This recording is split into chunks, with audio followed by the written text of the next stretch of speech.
Hello, how's it going? My name is Sammy and it has been quite a while since I last did a video. I have tried several times, but I have been just very hesitant to come back on. As much as I love making little book videos and stuff, I find it so exciting. I really enjoy it. It's a nice little just personal project to have, but I just haven't been feeling the most confident. Postpartum aesthetics have been, I guess, a little bit rough, and it's probably one of those things that only I notice a difference, but yeah, they've just knocked my confidence a bit. But lately I've been thinking so often that I would love to get back into making more book videos. Yeah, I just missed it, so I thought it was time. Let's just first of all talk about, I have become a chunky framed gal. This is the new mum aesthetic. Sorry, a helicopter or planes going over. We'll just live with that. Yeah, so much has happened recently. I feel like to a degree I've gotten into the swing of mum life. For now, it is ever changing, and yeah, some days it's tough. This morning I did cry because our baby is a very picky eater at the moment, and that is presenting a few challenges.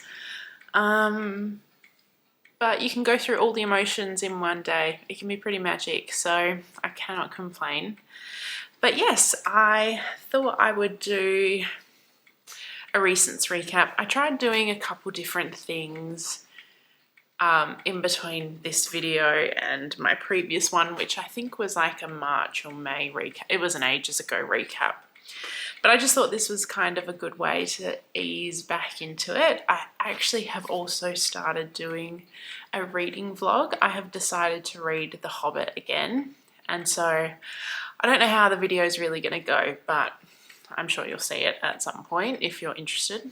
What we will do this, I've got my little journal thing here. I didn't fill everything out, but I have a little aesthetic page that I've been trying to do.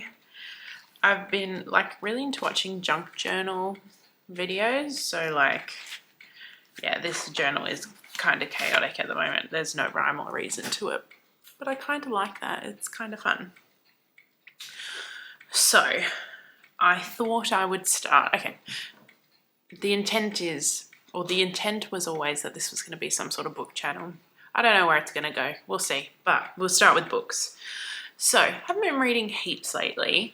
And then so that was also a deterrent for doing booktube, because I was just I'm reading 10% of what everyone else reads. But I thought maybe that's kind of good. I think maybe the people who are a bit slower readers or just don't read as much as everyone else, I feel like they need someone who doesn't read that much. Anyway, I don't know. Maybe I can be that person. Who knows? But yes, some books that I have read recently. I'm very actually proud because I set my reading goal this year to be 12 on Goodreads, and I have just read 13. So I was so proud. But okay, so I think the last thing I might have talked to you about is Powerless. And so after Powerless, I decided to have a go at some non-fiction, and I read and then proceeded to DNF Fight Like a Girl by Clementine Ford. I can't remember if I talked about this in the last video, but basically it started off so good and I found it so interesting listening to Clementine Ford's life, but then it kind of progressed to be a little bit,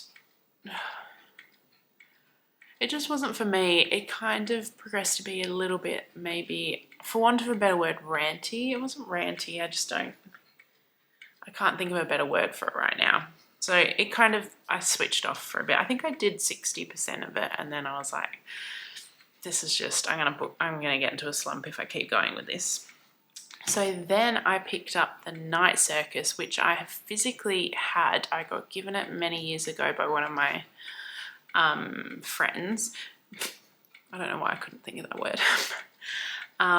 And it never kind of really struck me as something that would be my kind of thing. I guess because I predominantly read like fantasy romance books, and I had no idea what category the Night Circus really fit into.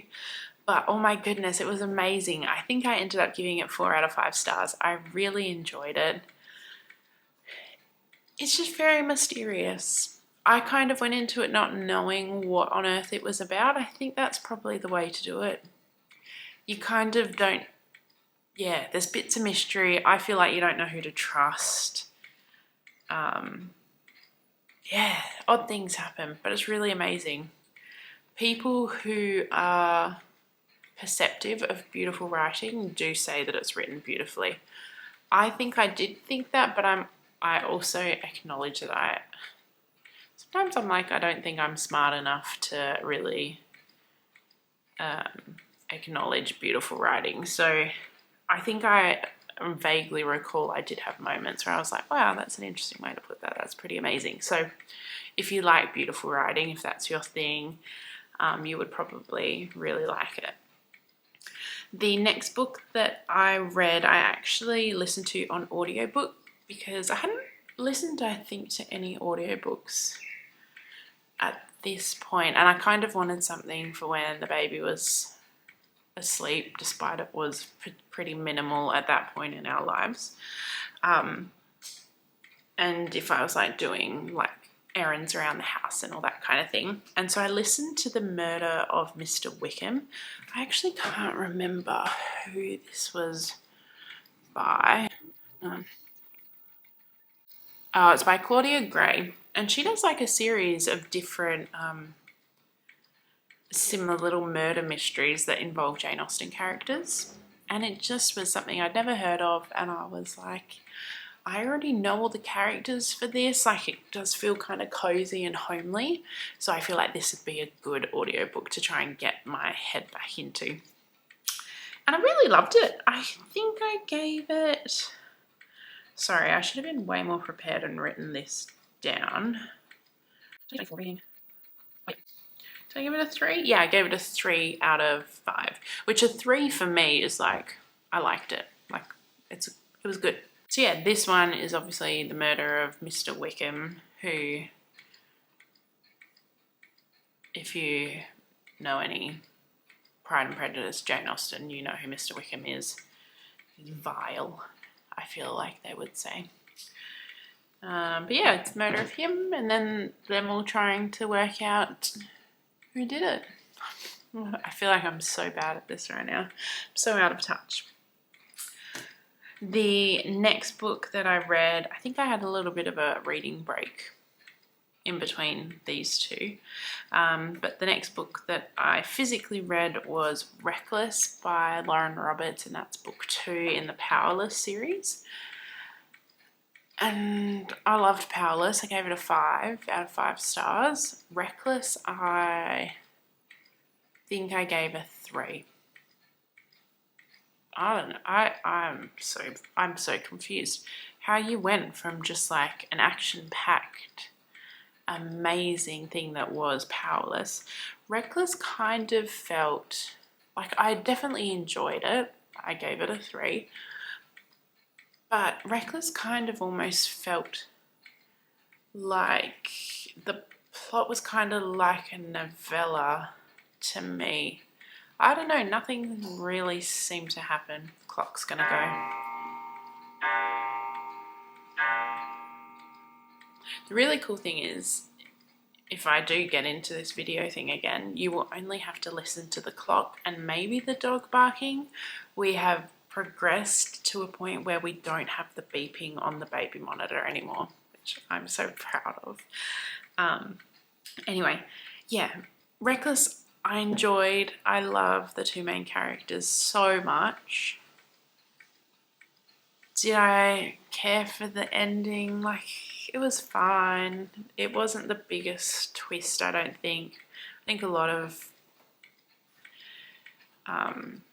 fantasy books kind of go in that way now, so it wasn't like hugely surprising. I don't think, like, I'm not good at guessing things like that, but I don't think it really blew my mind, is what I'm trying to say. Anyway, I think maybe it just wasn't for me. Like, I'm sure other people who also love Powerless will love Reckless, but yeah, I think maybe it just wasn't, it wasn't for me. Not enough happened. I think especially when you compare to the first book where a lot happens, if that makes sense. And then the next book I read, I actually listened to an audiobook again, and it was The Girl Who Wasn't There by Jacqueline Wilson. So I work in a children's school library, and so I started to panic because I go back to work in January for the start of the Australian school year, and I was just like, oh my gosh, I have not read any middle grade this year. I need to probably get back into it and read some more. In saying that, I think this was the only one I have dipped back into, which I should work on. But yeah, I love Jacqueline Wilson. I've read a few of her books. I think I've read 3 at this point now. 3 or 4, can't quite remember. But I just remember I loved Opal Plumstead. I thought it was so good, and she really does tackle some tricky themes in her books and just does it in a lovely, meaningful way.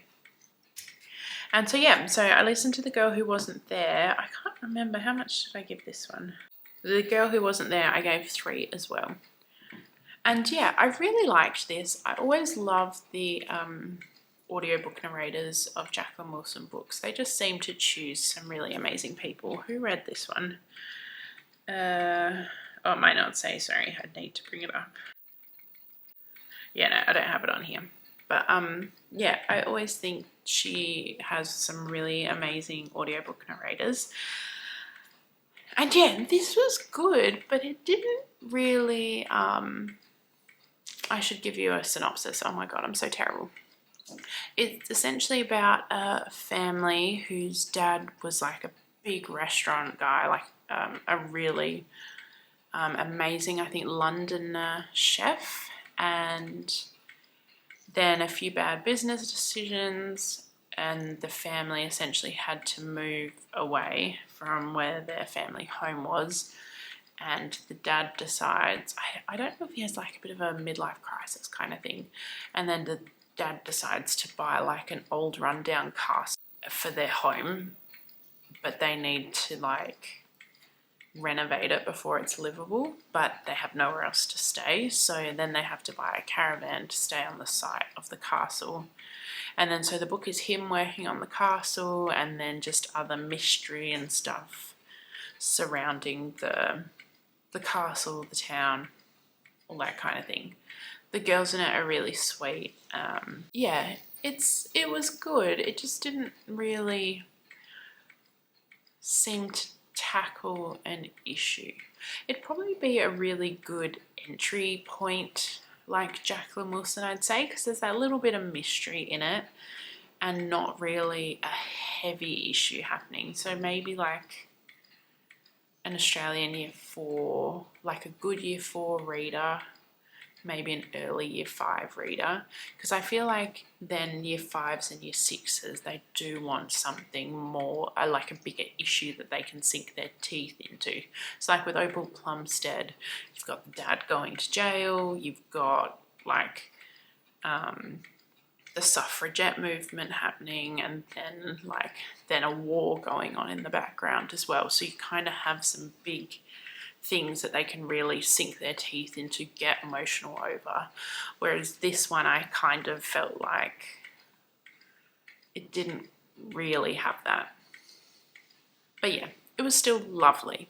Oh, this actually is the second last book. So the second last book that I have read recently was Born of Blood and Ash, the fourth book in the Flesh and Fire series. So if you watched one of my previous reading vlogs from the start of the year, I can't even remember what book 3 was called, but this series was just meant to be a trilogy. I feel like this is me complaining. I actually have really enjoyed reading lately. It really sounds like I haven't, but I promise you I have. I just am complaining so much. I'm so sorry. This book, I gave a 2-star. This was meant to be a trilogy, and then the last 2 books ended up, instead of being in one, got made into 2 books. I firmly believe they did not need to be 2 books. I think they were just too long of nothing happening. I think maybe for some context, probably I don't know if this has put me over the edge, but I'm now not really, the reason I'm going to read The Hobbit next is because I'm not really in like a fantasy romance mood anymore. I think maybe this book kind of turned me off fantasy romance for a bit, and I think Reckless as well. But the problem is Goldfinch came out, which is the final book in the Raven Kennedy Plated Prisoner series, so I must read that as well, which I'm 10% into. But yeah, I don't know. It was a 2. It's unfortunate because I think this series, the Flesh and Fire, like not even taking into Blood and Ash into account, Flesh and Fire series would be probably one of my most favourite fantasy romance series. But then these last 2 books have really kind of made me think, would I recommend that now?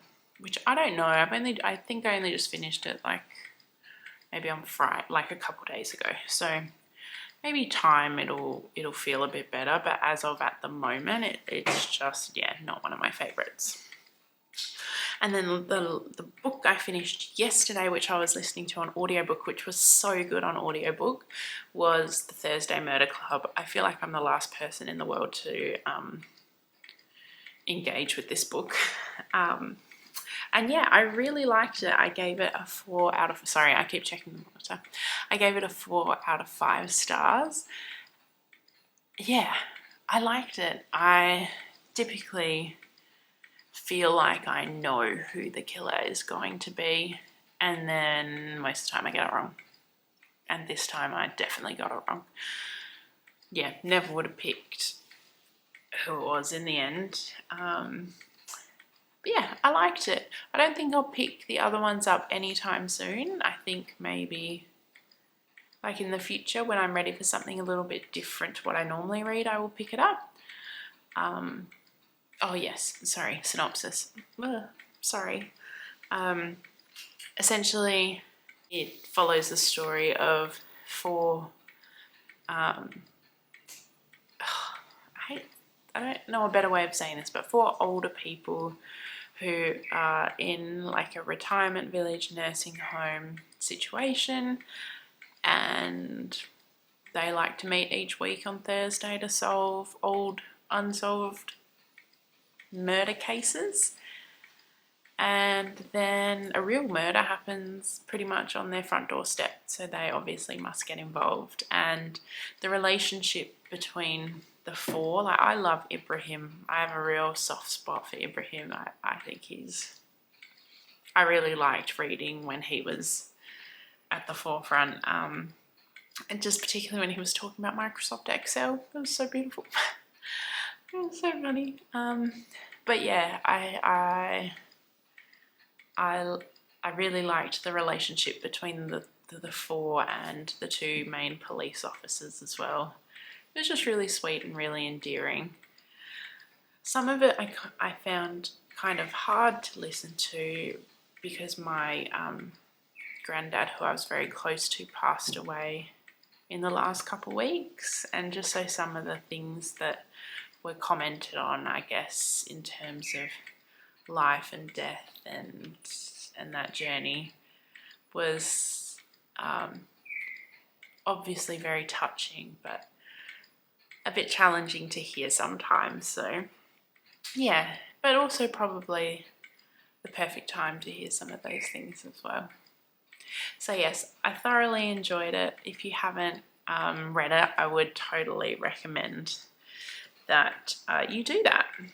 I haven't been, I was watching, so okay, let's talk about TV and film. Finally watched Barbie, liked it. I I think because it's been so hyped, I always watch things too late and then I'm overexcited and perhaps get a dash disappointed, but I really liked it. Adam did fall asleep in it. In saying that, we're parents now. I fall asleep in stuff all the time, so I don't think that's a reflection of the film itself. I then did a full rewatch of The OC, which I thoroughly enjoyed. I had not done a rewatch. I used to watch it repeatedly every summer before school would go back. I'd watch The OC to try and get some tips on how to be cool, but clearly that didn't work. But yeah, I just loved it. I think watching it again as an adult, I had a much bigger appreciation for Marissa, who I didn't necessarily love as a character when I was younger.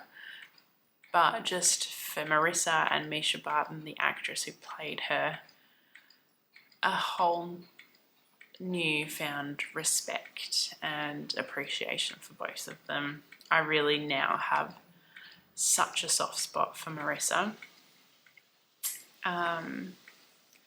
I think one of my favourite characters will always be Taylor Townsend. I find her wildly relatable, or maybe I hope I find her relatable just because I love her so much, but maybe I'm not quite as like, I'm probably most like Lindsay, to be honest, who isn't my favourite character, but if I'm going to be honest, it's probably the one I most like. So yeah, did a rewatch of that, and that was really enjoyable. And then after that, like in my own time without Adam, I just watch YouTube. I haven't really found a new, I started Heart of Dixie again and then kind of wasn't feeling it, so I've gone back to fully watching YouTube, which I'll give you some recommendations soon. But Adam and I together then watched Rings of Power, which has then prodded me to want to do a reread of some Tolkien. But yeah, I really enjoyed it. We did a rewatch of Series 1, and I love Series 1. I think it was so good. I'm not a huge Tolkien lore universe expert, which I know for some they are not necessarily impressed with how Rings of Power has handled some things. In season 2, I understood that a lot more. I think there's some choices that they made which are questionable. I won't go into it because I don't want to spoil anything, but yeah, definitely some things that could have been done a bit better. But anyway, so yes, now YouTube recommendations if you care for them. Maybe I'll do BookTube, then Life ones. I'll do it in that order. So, BookTube.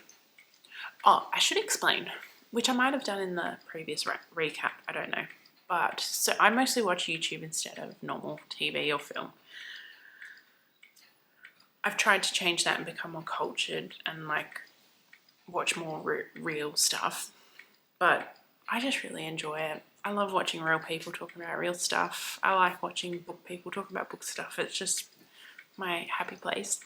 I generally, instead of watching people I subscribe to's new videos as they're released, there is only a select few that I do that with. Most often what will happen is I'll find someone I'm subscribed to who I'm in the mood for at that particular time, and then I will just binge like 20 of their videos or something. So the first person I did that with was Kat Karras, who has like a BookTube, art, journaling, New York City YouTube channel. She also is originally from Belize and she talks about Belize a lot. Yeah, I love her channel so much. I think the way she executes everything, she has just such a good aesthetic. She just seems like a lovely human, and her dog Rocky just seems like a lovely dog. So sweet. Yeah, she's definitely one of my comfort YouTubers. I love her videos so much. In a similar vein, I have only like last week found, but have been binging non-stop, Katie is Reading. I think I found her recommendation of Rach Reads. I forgot what her last name is now, but Rach Reads. Oh my gosh, parent brain. I love Katie is Reading so much. Her bookshelves are just magical with the lights on them. They're so pretty, but also she like crochets and knits and does little art projects, and her reading vlogs are the best and I love them so much. If you just want a cozy, long reading vlog to just have on, hers are just the best. She mostly reads like fantasy romance, but then she chucks in a bit of romance. I think she probably does like a little bit of horror thriller kind of as well, but I don't watch that because I don't want my algorithm to take note of any of that. Okay, anyway, Katie is Reading, best reading vlogs.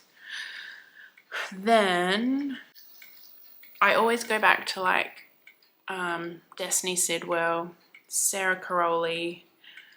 I really like Sarah's Let's Do Book Stuff videos. I'd like to do one of those maybe. I just don't know if I do enough bookish stuff in a week, so I might have to do it like film it over a month and then do like once a month or something. I don't know. The really cool thing is that we've moved the baby into her own room, so we can now put the lamp on at night, so I don't necessarily always have to read on my Kobo, which means that I could borrow books from the library and read with the lamp on, which is just the biggest game changer that's happened all year. So wild. Anyway, yeah, love Sarah Caroli, specifically her Let's Do Bookish Stuff videos. I like watching her update her reading journal and stuff. I think that's really fun.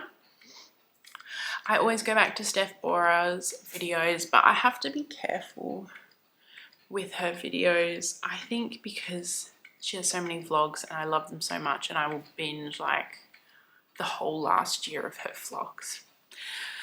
I think, yeah, my life has changed a lot in the last year and so magical in so many amazing ways. I am so grateful.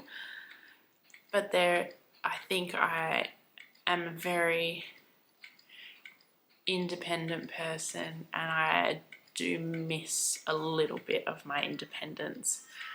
So yeah, sometimes when I watch her videos, I do struggle with not having that kind of independence that she has. That's probably sounding wild, but just something new that I guess I have to adapt to. And then the last person that I found whose videos are just so cozy is Caroline McQuiston. I don't know how to pronounce that, I'm so sorry, but I believe she's Scottish, or she lives in the Isle of Skye. Oh gosh, now I've messed this up. I'm pretty sure she's Scottish. But yeah, her and her partner and their dog live in just like this amazingly cozy home that they've just made peak cozy. It's amazing. And it's just their life. Again, easy, relatable, love it.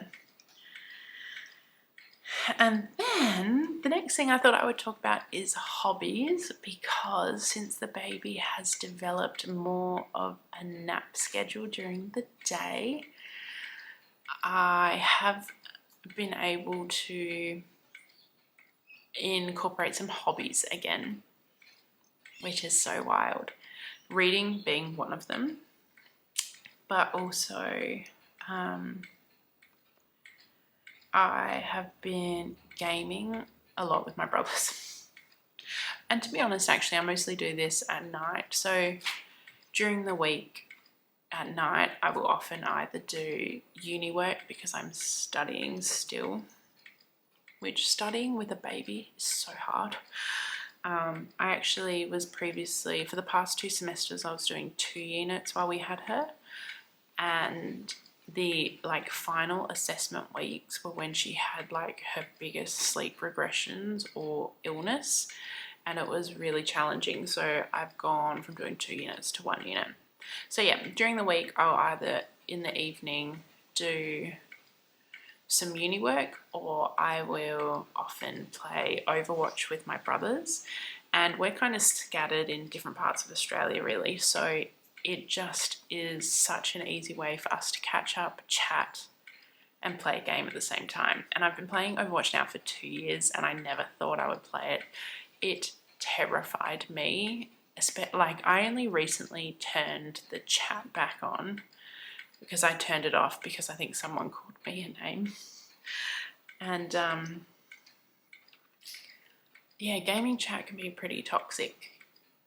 Very toxic actually, but I love playing it so much. I find it really relaxing now, and getting to just hang out with my brothers is so lovely. So I play a lot of that, and then I have also been getting into journaling. I think I mentioned at the start of the video I liked a bit of junk journaling, and yeah, I have ordered a new journal for when I fill this up, but this is just like a little snippet. Like everyone else, I am very basic and love Taylor Swift and Olivia Rodrigo.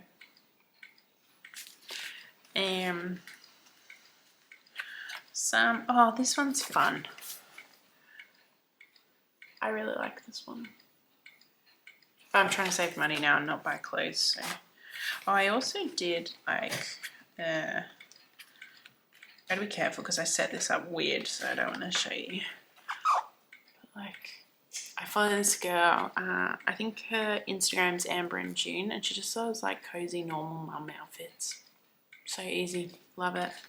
But yes, this has lots of pages that are like collages like that, but then I've also started to try writing like my deepest, darkest thoughts. Like when my granddad passed away, we were really close, and so I wrote a few pages on that, and I did a collage with him. This is one of my favorite pictures with him. This was like way back in the day, I think, when Mist and Fury came out, and we had like a little reading. I look so young there. It's hard to look at these photos because I feel like I look so old now. Anyway, so yes, those are my hobbies at the moment, and then maybe next month I'll be able to add this back into the mix. I had to upgrade my pencil case because I got some new coloured things. I got these pens from Kmart. They're the Anko brand. These are fine liners, but I think they're meant to be like inspired by the Papermate flares, except instead of being like a texture almost end, they're like a fine liner. I'm really enjoying them. They were $4.50 for like a pack of 12 or something. So if you are in the market for some new pens, I find with them, this might be too much boring information, but I find with them if you write, hold, like give a pause, and then put your coloured highlighter over the top, they don't bleed. Oh, they bleed slightly. Dang. Oh no, they don't. Just the black one has. Yeah, you just gotta, the pause is the key. But yes, I did have a beauty favourite, but I forgot to bring it with me, so I might just do that in the next one. Oh, to be honest, it's the Naked Sundays sunscreen. It's tinted. So I've just been, if I put anything on my face, that is what I put on. And to be honest, it's rare that I put something on my face. I did today for you guys. Not for you guys. I needed to do it for me to like feel confident. Anyway, I'm gonna, but yeah. Fashion. What is fashion? I don't know. I think in my previous recap, I was having like a midlife identity crisis. I don't know if I'm midlife. I was having an identity crisis, and I literally just wore track pants almost every day of winter. So I don't think I'm on the journey of determining what my true style is. I think that, like, I literally journaled about this. I think I've come to the conclusion that I don't have an aesthetic or a style. I think I just need to live with that for a bit. And on that cheerful note, I feel like I was a bit negative in this video. I'm genuinely quite happy. It just may not come across that way, and I'm so sorry. But I promise you I am, and I am not typically quite this negative, I hope. It has been lovely chatting to you again. Please, I would love to hear some of your recent reading, watching. Oh, cooking was another one I was going to do. Next time I'll do a cooking one. Okay, it's 3:30. I've been doing this for over half an hour. It is time for me to go because the baby will be up soon. But I hope that you enjoy your day. Please let me know all the things that you've been loving, doing, watching, etc. in the comments. Let's have a chat, and I will talk to you all soon. Bye.